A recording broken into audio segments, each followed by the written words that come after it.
Oi amigos, tudo bem com vocês? Sejam bem-vindos a mais um vídeo aqui do canal.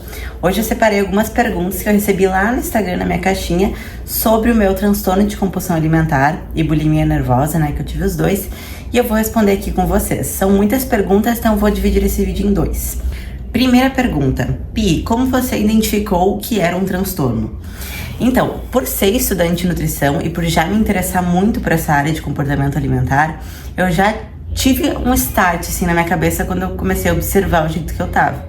Então assim, após o campeonato, eu tive vários episódios de comer exagerado. Não chegou a ser desde o início episódios de compulsão, tá? Porque um exagero alimentar é diferente de um episódio de compulsão. Na compulsão tu come escondido, com vergonha, sente muita culpa depois, come até não aguentar mais, ficar com dificuldade de respirar.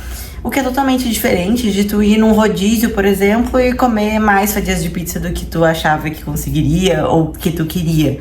São coisas muito diferentes. Então eu lembro que eu tive episódios de exagero e ao longo das semanas aquilo foi se tornando uma coisa completamente diferente. Eu comia no escuro, eu apagava todas as luzes, me escondia até de mim mesma. Eu comia comida do lixo, eu pegava a comida do lixo e comia. Então eu fui percebendo que aquilo era disfuncional, que aquilo não era um comer normal, que estava muito longe, né, daquilo. Então eu já fui me atentando a isso e depois começou a piorar porque eu comecei a ter os episódios de compensação, né, os métodos purgativos. Eu comecei a induzir vômito e a utilizar laxante. Quando eu vi que eu tava fazendo isso, que aquilo era uma rotina, que eu tinha feito 2, 3, 4, 5 vezes, eu falei, não, peraí, isso tá passando dos limites. Comecei a ficar muito preocupada e aí fui buscar ajuda. Segunda pergunta: durante a preparação já tinha tido os episódios? Se sim, como foi lidar com isso? Durante a preparação eu não tive nenhum episódio de compulsão alimentar, mas tive episódios de exagero. Eu lembro exatamente que um dia, depois de uma refeição livre que eu tinha feito, né, que era meu direito, estava ali planejado pra mim aquela refeição livre, eu cheguei em casa e comi umas 4 fatias de pão, daquele pão mais grosso, cheio de doce de leite. Isso é uma compulsão? Não é, gente. Mas naquele contexto foi um comer exagerado, porque eu já tinha comido bastante na refeição livre e já estava cheia. Não estava explodindo, óbvio, mas já estava ali, já tinha comido doce, inclusive. E aí eu cheguei em casa e comi escondida ali as fatias. Tinha gente ali em casa e eu comi escondida dessa pessoa. Aí eu também já fiquei meio assim, né? Mas nunca mais aconteceu nada. Então eu não me preocupei, porque foi uma coisa muito isolada, assim. Terceira pergunta: como foi o processo de aceitar o diagnóstico? Eu não tive dificuldade, assim, pra aceitar. Eu acho que, de novo, né, por já ter um conhecimento da área, por já ser algo que eu estudava bastante, eu já sabia que realmente era aquilo. Então eu passei com psiquiatra, primeiro eu fui com psicóloga, e ela falou que talvez pudesse ser bulimia nervosa, mas que tinha que acompanhar um pouco mais, porque o diagnóstico mesmo, né, ele requer um tempo que tu esteja tendo os episódios de compulsão seguido do método de purgação. Não é porque aconteceu isso durante 1 ou 2 semanas que tu já pode ser diagnosticado com transtorno. Ele tem que acontecer ali, tem que acontecer pelo menos uma vez por semana, num tempo determinado. Ela sugeriu pra mim, né, minha psicóloga, que eu poderia ter, né, estar começando com o processo de bulimia nervosa. E eu procurei um psiquiatra daí, e isso ali umas 2, 3 semanas depois ele falou que realmente era isso que estava acontecendo comigo, né? A gente já começou a tratar isso. Quarta pergunta: quais as suas estratégias para resistir quando bate a compulsão? Gente, quando bate a compulsão, a gente nem reflete sobre isso. A compulsão alimentar, pelo menos os episódios que eu tive, né, que foram muitos ao longo desse último ano, era uma coisa completamente automática. Eu nem me dava conta, eu simplesmente comia um monte de coisa, sabe? O que eu consigo me dar conta, principalmente hoje em dia, com o uso de medicamentos e com já num processo de tratamento, é quando vai ter algum gatilho no ambiente.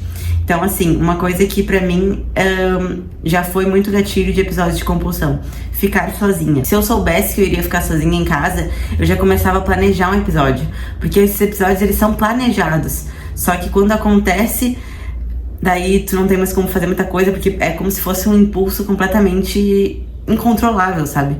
Mas o antes tu vai planejando, tu vai pensando. Então eu tava indo pra casa, eu ia pensando, vou estar sozinha, então eu já vou ir pedindo um iFood, não sei o que, eu vou chegar e vou comer. Aí várias vezes eu conseguia, não, peraí, eu vou desviar a rota, vou dar uma volta na rua antes, ou vou ir no shopping, vou ligar pra alguém, vou tomar um café.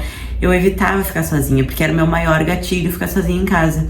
Então é algo que a gente tem que sempre pensar, o que que pra ti é o teu maior gatilho? O que que mais acontece antes de tu ter teus episódios? Pensa sobre isso. Anota depois, né? Na hora que tá tendo episódio, tu não consegue anotar nada e nem refletir sobre nada, porque, mais uma vez, é algo muito incontrolável, tu parece um bicho, né? Então, depois que passar, pega um caderno e anota onde eu estava, o que estava acontecendo na minha vida, o que eu estava pensando, na minha cabeça, o que tinha antes de começar o episódio. Anota isso, que é bem importante para depois tu conseguir trabalhar, né, nesses gatilhos. E é isso que eu tenho feito muito. Eu evito ao máximo os meus gatilhos, que é ficar sozinha em casa, entre outras coisas, assim, mas principalmente esse. Quinta pergunta: como diferenciar compulsão de um ato de comer bastante algo que goste? Já respondi essa pergunta, né? Mas mais uma vez, num episódio de compulsão, você nem aproveita o gosto. Tu não fica, nossa, que delícia, coisa boa. Isso não acontece. Tu simplesmente fica colocando tudo pra dentro sem nem sentir o gosto, de uma forma literalmente compulsiva, sabe? E não tem prazer naquilo. Não existe. Pode até começar com prazer. Então tu pode até começar ali o episódio de compulsão comendo algo que tu gosta. Mas em poucos segundos já não é mais algo prazeroso, em poucos segundos já é algo completamente descontrolado, triste, sabe? A pessoa que tá tendo episódio de compulsão, ela não vai estar feliz e saboreando a comida. Ela vai estar triste, ela vai estar se escondendo, ela vai se sentir muito culpada depois.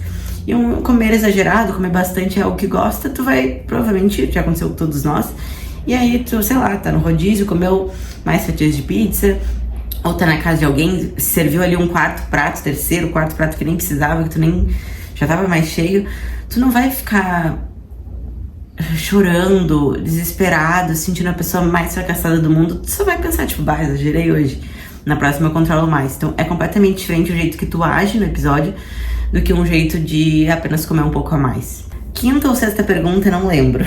Você sentiu melhora ou piora do quadro depois de desistir da competição? Muita melhora. Eu virei outra pessoa, fiz um vídeo aqui no canal explicando sobre isso. Completamente diferente, parece que eu tirei um peso das minhas costas.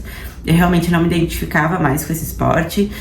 Admiro quem faz, porque olha, é puxado.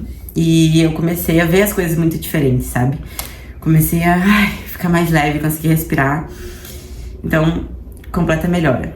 Próxima pergunta e última, o resto eu vou responder em outro vídeo. A compulsão se apresenta em episódios esporádicos ou tu está sempre em alerta para isso? Então, eu faço a terapia pra estar sempre alerta pra isso. Como eu disse pra vocês, eu tô sempre pensando em como evitar os meus gatilhos. Outra coisa que pra mim, eu tive que botar um grande alerta: ter cartão físico. Porque eu lembro que muitos episódios meus começaram porque eu estava com meu cartão físico, aí eu parava no mercado pra comprar alguma coisa, até da minha própria dieta, uma fruta, alguma coisa, e eu via algo que eu gostava, daí eu comprava, porque tava fácil ali com o cartão na mão, já tava no mercado. E eu chegava em casa, comia aquela coisa, sei lá, comprei um doce. E aquilo era um motivo pra eu pegar e comer toda a minha casa e ter um episódio, sabe? Então, o que eu comecei a pensar? Não vou mais andar com meu cartão físico. Vou tirar um dia programado pra ir no mercado. Não vou ficar passeando no mercado, porque eu não tenho maturidade com isso sozinha. Além de evitar ficar sozinha. Então essas duas coisas, o cartão e evitar ficar sozinha, foram coisas que me ajudaram muito e me ajudam a ficar sempre alerta para evitar novos episódios, né, de compulsão alimentar. Espero que vocês tenham gostado desse vídeo, gente. Vou fazer uma parte 2 respondendo os restos das perguntas de vocês. Se vocês gostaram, deixe uma curtida e já se inscreve no canal para não perder nenhum vídeo. Beijo!